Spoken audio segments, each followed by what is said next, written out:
आज हम लोग ग्रामर क्लासेस के सीक्वेंस में अगली कड़ी शुरू करने जा रहे हैं नरेशन। नरेशन जिसका कि हिंदी कथन होता है, स्टेटमेंट। इसे हम लोग डायरेक्ट एंड इनडायरेक्ट स्पीच भी कहते हैं। ये नरेशन क्या है? The word narration is the noun form of the verb narrate। ये जो नरेशन वर्ड है ये verb narrate से लिया गया है। Now to narrate means to shape or to state। और narrate का मतलब क्या होता है? कुछ कहना, कुछ बोलना, something and anything or any word said by a speaker may be called his or her narration। कुछ भी एक व्यक्ति, कोई भी व्यक्ति अपने मुंह से जो शब्द निकालता है वह उसका नरेशन कहलाता है। कोई भी कुछ भी बोले वह उसका नरेशन कहलाता है। अब यहाँ एग्जाम्पल ले, राम सेज, राम कहता है I am a good boy, कि मैं एक अच्छा लड़का हूं। तो I am a good boy ये राम का स्टेटमेंट हो गया, तो ये हो गया नरेशन, राम का नरेशन, राम्स नरेशन। उसी तरह से दूसरे एग्जांपल में Mohan says I write a letter, Mohan कहता है कि मैं एक पत्र लिखता हूं, तो ये नरेशन हो गया मोहन का, मोहन नरेशन। तो किसी भी व्यक्ति के द्वारा जो बोलेगा वो वक्ता कहलाएगा।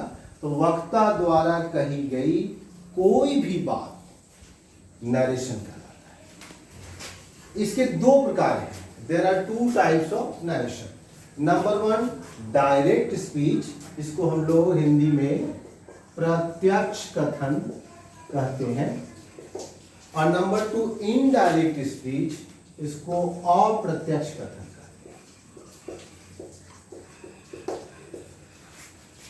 Direct speech, the exact or actual words spoken by somebody, somebody means a speaker, are called a direct speech। कोई भी व्यक्ति जो कुछ बोला, यदि उसके हूबहू शब्दों को हम लिखें या बोलें तो वह कहलाएगा डायरेक्ट स्पीच। जैसे यहां देखिए, she says I am doing my work, वह कहती है कि मैं अपना काम कर रही हूं। तो ये जो कही I am doing my work, उसका सेम हूबहू शब्द वही वर्ड्स हम लोग लिख दिए, तो ये कहलाएगा direct speech. They say we have new pens, वे लोग कहते हैं कि हम लोगों के पास नई कलमें हैं। तो ये जो इन्होंने कहा उसके हूबहू शब्द को हम लोगों ने लिख दिया, तो ये कहलाएगा, ये दोनों है डायरेक्ट स्पीच। और डायरेक्ट स्पीच को हमेशा हम लोग इन्वर्टेड कॉमा के अंदर रखते हैं। It is always kept under inverted commas, ये हमेशा इसको हम लोग इन्वर्टेड कॉमा के अंदर रखें। इसके बाद indirect speech. Indirect speech, the gist of something spoken by somebody without using exact or actual words of the speaker is called an indirect speech। Gist of something, जो वक्ता ने कहा उसी के शब्दों को, उसके सारांश को या उसके शब्दों को जब कोई दूसरा ऑडियंस, श्रोता अपनी ओर से कुछ कहता और लिखता है बिना उसके एक्चुअल वर्ड्स को यूज किए हुए, तो वह कहलाता है इनडायरेक्ट स्पीच। डायरेक्ट स्पीच को हमेशा हम इन्वर्टेड कॉमा के अंदर रखते हैं और इनडायरेक्ट स्पीच के लिए इन्वर्टेड कॉमा की कोई आवश्यकता नहीं, इसमें इन्वर्टेड कॉमा देने की जरूरत नहीं। अब जैसे इसको देखिए, जो डायरेक्ट स्पीच था, she says I am doing my work, उसको इनडायरेक्ट में हम लोगों ने कहा कि she says that she is doing her work, कि वह कहती है कि वह अपना काम कर रही है, मतलब उसकी ओर से कहा जा रहा है। वह कहती है कि वह अपना काम कर रही है। उसी तरह से डायरेक्ट में हम लोगों ने देखा कि they say we have new pens, we have new pens. इसको इनडायरेक्ट में they say that they have new pens. तो यहां इनडायरेक्ट में कहा जा रहा है कि वे लोग कहते हैं कि उनके पास नई कलमें हैं। तो डायरेक्ट स्पीच के कही गई जो एक्चुअल वर्ड्स हैं उसको यदि अपनी ओर से थोड़ा भी परिवर्तित करके सेम ही चीज को कहा अथवा लिखा जाए तो वह कहलाएगा इनडायरेक्ट स्पीच, और इसके लिए इन्वर्टेड कॉमा की कोई आवश्यकता नहीं। अब डायरेक्ट स्पीच को दो भागों में बांटा गया। पहला है रिपोर्टिंग स्पीच और दूसरा है reported speech. The part of a direct speech which is outside of inverted comma, जो पार्ट इन्वर्टेड कॉमा के बाहर होता है। यहां देखिए she said I am doing my work, इसमें इन्वर्टेड कॉमा के बाहर वाला पार्ट ये शी सेज, ये कहलाएगा रिपोर्टिंग स्पीच। और जो वर्ब है, यहाँ जो वर्ब इसमें इस्तेमाल किया गया है वो वर्ब ये कहलाएगा रिपोर्टिंग वर्ब। इन्वर्टेड कॉमा के बाहर वाले वर्ब को कहेंगे reporting. The verb used in reporting speech is called a reporting verb.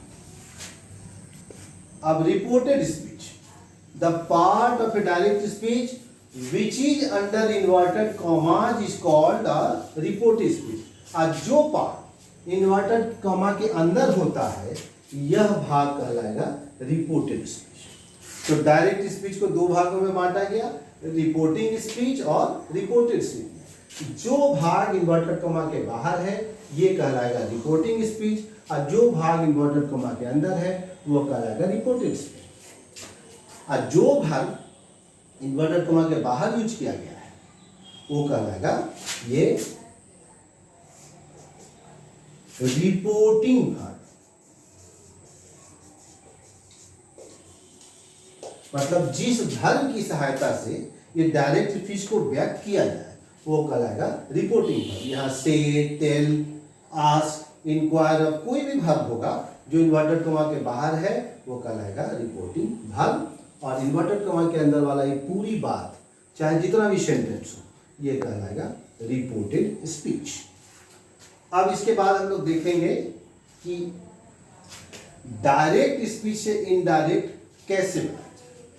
हम लोग डायरेक्ट से इनडायरेक्ट भी बना सकते हैं, और फिर वो सारे रूल्स को अगर रिवर्स कर दें तो इनडायरेक्ट से डायरेक्ट स्पीच भी बनाया जा सकता है।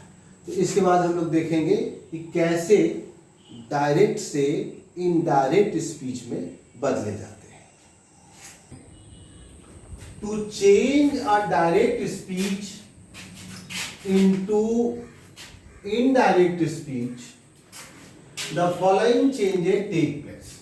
हमको डायरेक्ट स्पीच से इनडायरेक्ट स्पीच में बदलने के लिए ये निम्नलिखित प्रकार के परिवर्तन किए जाते हैं।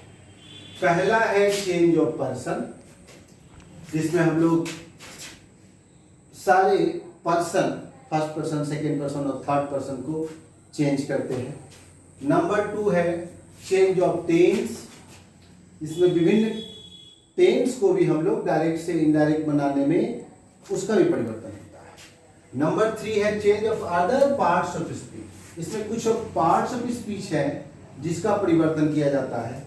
और नंबर 4 है चेंज ऑफ सेंटेंस, मतलब कि हर एक sentence affirmative, assertive, interrogative, optative, ऐसे विभिन्न सेंटेंस को कैसे हम लोग इनडायरेक्ट बनाते समय परिवर्तित करेंगे उसको हम लोग पढ़ेंगे। तो ये 4 तरह का परिवर्तन हम लोग करेंगे डायरेक्ट से इनडायरेक्ट बनाते समय।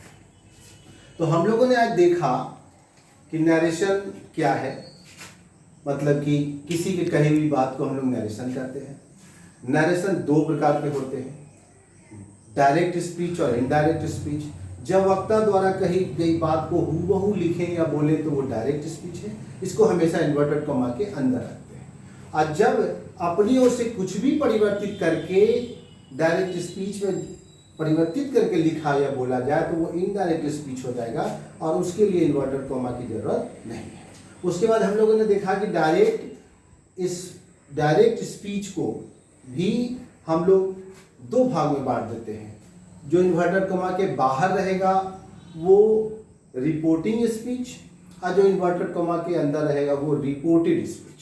और जो भाग इस इन्वर्टेड कॉमा के बाहर होता है अर्थात जिस वर्ब के सहयोग से हम डायरेक्ट स्पीच को व्यक्त करते हैं वो कहलाता है रिपोर्टिंग भाग। इसके बाद हम लोगों ने देखा कि डायरेक्ट से इनडायरेक्ट करने के लिए ये 4 प्रकार का परिवर्तन हम लोग करते हैं।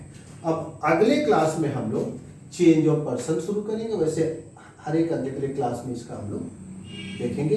तो अगले क्लास में हम लोग करेंगे चेंज ऑफ पर्सन।